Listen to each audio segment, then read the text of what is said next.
আমাদের এই হাতে হাত, এটাই সম্পর্কের এক অটুট বন্ধন। আগুনের পাশ থেকে আমাদের অনন্ত পথ হেঁটে যাওয়া, একে অপরের দেওয়া প্রতিশ্রুতিগুলো সারা জীবন পালন করা।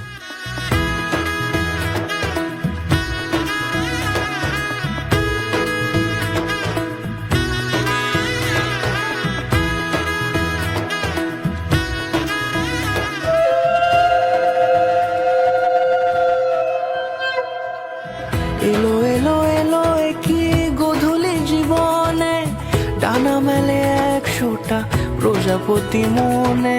গোটা জীবন একে অপরের সঙ্গী হয়ে থাকা, একে অপরের জন্য বেঁচে থাকা, এটাই তো আমরা চেয়েছিলাম। এসো আমার কাছে, আমরা আজ একসঙ্গে বলি, যদিদৎ হৃদয়ং তব তদস্তু হৃদয়ং মম, যদিদং হৃদয়ং মম তদস্তু হৃদয়ং তব। এই কথাগুলোর অর্থ জানো? আজ থেকে তোমার এই হৃদয় আমার, আর আমার এই হৃদয় তোমার। ও শুভ শুভ শুভ এ ফাগুনের মাসে, ও